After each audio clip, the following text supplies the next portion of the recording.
The wind on the Double M Ranch always carried the scent of pine and sage, a comforting constant in my 62 years. I'd known this land, every ridge and valley, every gnarled juniper, since I was a boy. It was more than just acreage. It was a living, breathing extension of my family, a legacy passed down from my grandfather, then my father, and one day, I hoped, to my own son. John Jr. We called him, though he preferred JJ these days, tucked away in some corporate office in Denver. The thought of him leaving the ranch had always been a quiet ache, a worry that hummed beneath the surface of my contentment. But even with JJ gone, I still had the ranch, and I had Rebecca. Rebecca, she was a city woman, bright and quick, with eyes that sparkled like the mountain streams after a spring rain. We met a decade ago, after my first wife, JJ's mother, passed. I hadn't expected to find love again, especially not with someone who'd only ever known concrete and skyscrapers. But she seemed to take to the ranch, or at least to me. She brought a sharp mind to the administrative side of things, handling the books, the permits, the endless paperwork that always felt like a tangle of barbed wire to my hands, more accustomed to rope and leather. I trusted her implicitly. She talked about the ranch as our legacy, spoke of preservation and growth, and I believed her. She understood, I thought, that this land wasn't just dirt and grass. It was history, it was identity. She was my partner, my confidant, the woman who had filled the quiet spaces in my life. We'd sit on the porch in the evenings, watching the sun bleed crimson into the western sky, painting the distant peaks in hues of purple and gold. She'd lean her head on my shoulder, sighing contentedly, and I'd feel a peace so profound it almost hurt. I'd tell her stories of my grandfather, of his struggles and triumphs, of how he carved this life out of the wilderness. She'd listen, nodding, asking questions that showed a genuine interest, or so I thought. Sometimes she'd talk about modernizing, optimizing, ideas that sounded a little abstract to my rancher's ears, but I respected her business acumen. She was smart, after all, and I knew I wasn't getting any younger. The physical work was starting to wear on my bones, and the financial side of things had become more complex than ever. With JJ's absence, the future of the Double M felt like a delicate balance, and Rebecca seemed to be the steady hand on the scales. She was my hope, my future, and the keeper of my dreams for this land. The cattle thrived under my care. The hay grew tall and green in the summer sun, and the rhythm of the seasons dictated our lives. I loved the smell of fresh-cut alfalfa, the feel of a strong horse beneath me, the quiet satisfaction of a herd safely bedded down for the night. Rebecca mostly stayed in the office, a neat, organized space she'd created in what used to be my father's dusty den. She'd emerge sometimes, dressed in crisp blouses and tailored jeans, looking a little out of place amidst the grit and mud, but always with a smile for me. She'd tell me not to worry about the bills, the taxes, the rising costs of feed and equipment. "I've got it, Mac," she'd say, her voice smooth and reassuring. "You just focus on what you do best." And I did. I focused on the land, on the animals, on the legacy, all while a small, persistent voice in the back of my mind wondered if JJ would ever come back to take his place.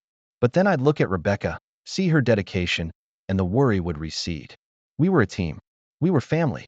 The early mornings were my favorite, before the heat of the day settled in, when the air was crisp and the world felt fresh and new.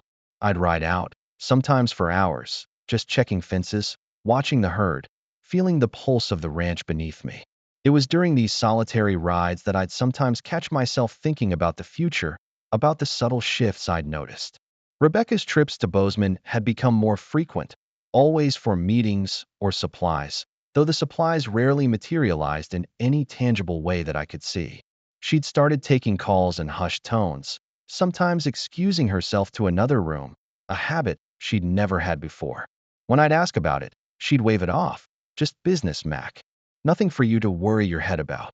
And I, ever trusting, ever focused on the tasks at hand, had let it go. My hands were full with the calving season, with the unpredictable Montana weather, with keeping this vast operation afloat. But the ranch's financial health, once a distant hum, began to feel like a persistent tremor. Fuel prices soared, vet bills piled up, and the cost of everything seemed to be climbing faster than a summer thunderstorm. I'd bring it up to Rebecca, my brow furrowed with concern. She'd tap away on her computer, her expression serene. We're managing Mac. There are new strategies. Investments. She'd mention asset diversification and long-term planning. Words that sounded sophisticated but offered little comfort when the feed supplier called asking about overdue payments. I'd scratch my head, wondering how we could be struggling when Rebecca seemed so confident. We owned so much land, so many cattle. Surely, we weren't on the brink. She'd simply smile. Trust me, Mac. I'm handling it. And I did. I trusted her, even as a tiny, unwelcome seed of doubt began to sprout in the fertile ground of my mind. I started noticing other things. Documents would be left on her desk, half hidden beneath a stack of magazines. Legalese, contracts, names I didn't recognize. When I'd ask about them, she'd quickly gather them up, a slight, almost imperceptible tightening around her eyes. Just standard ranch dealings, Mac. Nothing exciting. I'd accept her explanation, because what else was there to do? My wife, the woman I loved, the woman who managed our entire financial world, wouldn't mislead me. Yet, the seed of doubt, once so small, now had tendrils reaching into my conscious thoughts. It wasn't just the money. It was a feeling, a subtle shift in the air when she was around, like the calm before a storm. The easy camaraderie we once shared seemed to have a new layer of reserve, a polished distance that I couldn't quite place. She was still affectionate, still kind, but it felt managed. One evening, I overheard her on the phone in the office, the door slightly ajar. Her voice was low, hushed, almost conspiratorial. I caught fragments. Prime grazing land. Valuation. Discreetly, my heart hammered against my ribs. Prime grazing land. We weren't selling any land. That was the bedrock of the double M. I stood there, frozen, listening, my blood turning to ice water.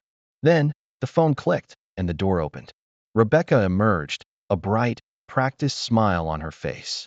Just confirming an order for some new fencing materials, Mac, she said, her voice a little too light. The West pasture needs a refresh. I nodded, trying to appear nonchalant, but the conversation echoed in my mind. Fencing materials.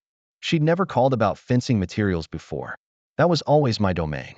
The doubt that had been a whisper was now a shout, but I still couldn't bring myself to confront her directly, to accuse her. It felt like accusing a part of myself. The calls from creditors became more insistent, more aggressive. The bank even sent a notice about a missed mortgage payment, something that had never happened in all my years. I showed it to Rebecca, my hands trembling slightly. She looked at it, her lips pursed, then sighed. Oh, Mac, that's just a clerical error.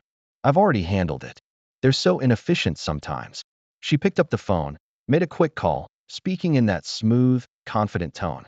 After a few minutes, she hung up, turned to me, and smiled. See? All sorted. Just a mix-up. I wanted to believe her, desperately, but the gnawing anxiety wouldn't leave me. The ranch was my life, my blood, my heritage. And it felt like it was slipping through my fingers, like fine dust in a strong wind, and I couldn't understand why. Then came the day Mr. Hayes, the local land developer, pulled up to the ranch in his shiny black truck.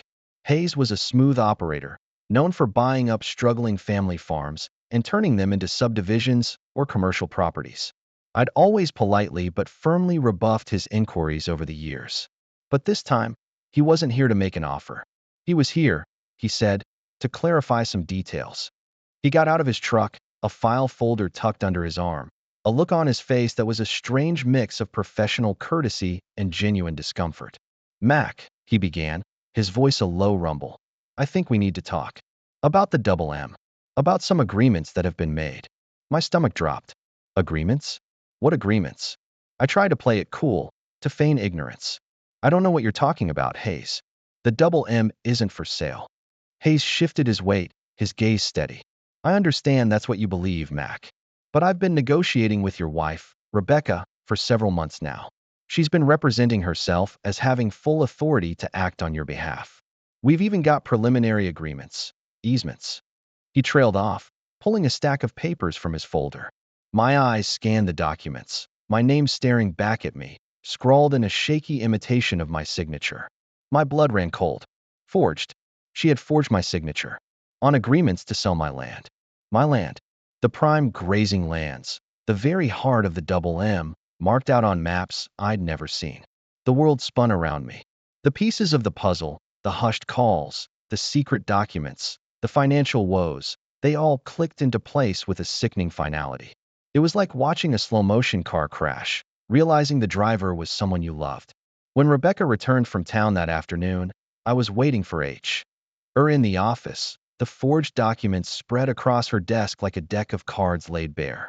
My voice was a low growl, barely recognizable to myself. Rebecca, what is this? She looked at the papers, then at me, her face utterly devoid of surprise or even regret. Her composure was chilling. She walked over, picked up one of the documents, and glanced at it. So, Mr. Hayes finally decided to spill the beans, did he? She said, her voice flat, almost bored. My heart, already shattered, splintered further. There was no remorse, no apology, just an icy admission. Honestly, Mac, she continued, looking not at me, but out the window at the land I cherished. I never truly loved this ranch life.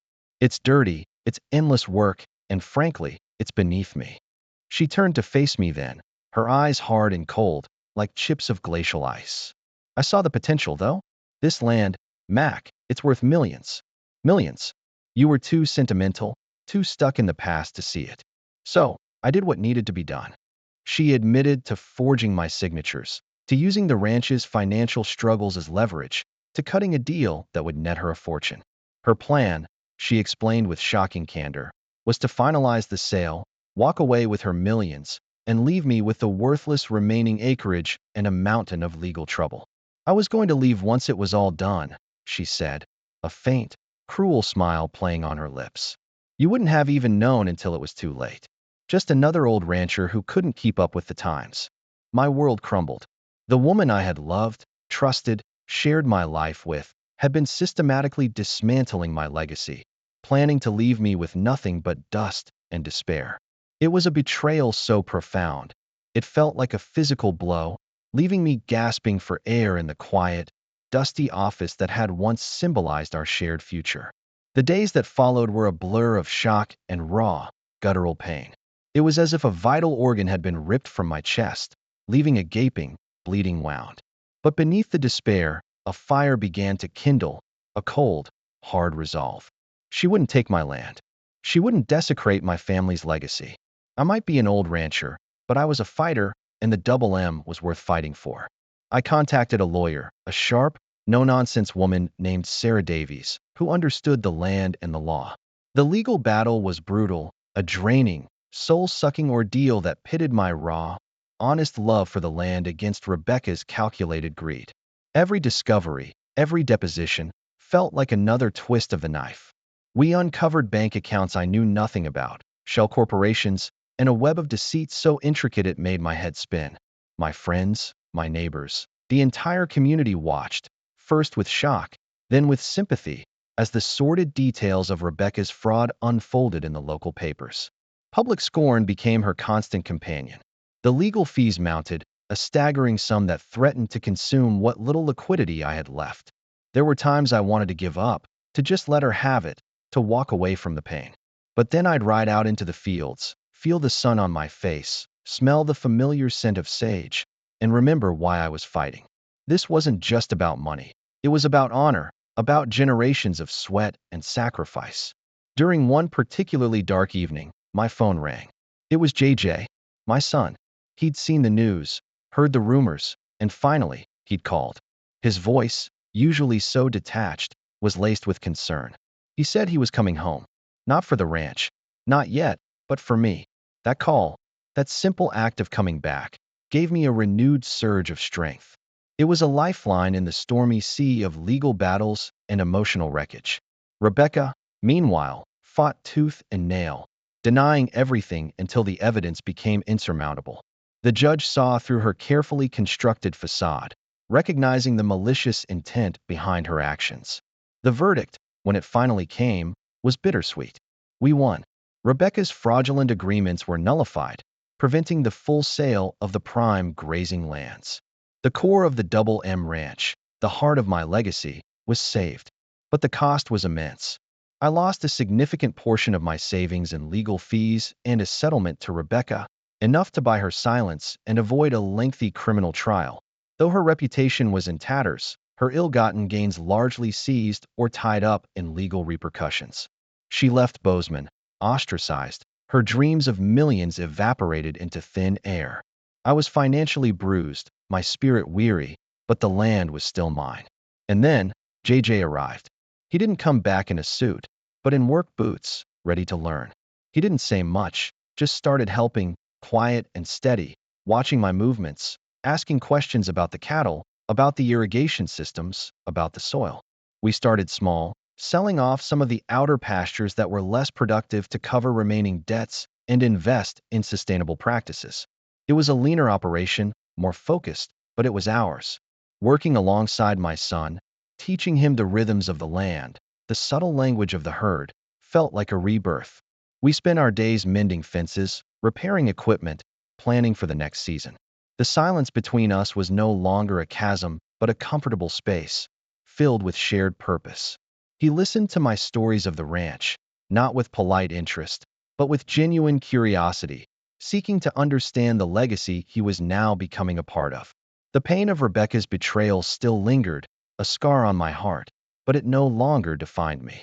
The sting had dulled, replaced by the quiet hum of a new beginning. My son, my legacy, was not the vast acres I had once envisioned, but the bond we were forging, the shared future we were building, one fence post, one sunrise, one honest day's work at a time. The Double M Ranch would endure, smaller perhaps, but stronger, rooted in truth and the unwavering love of a father and son.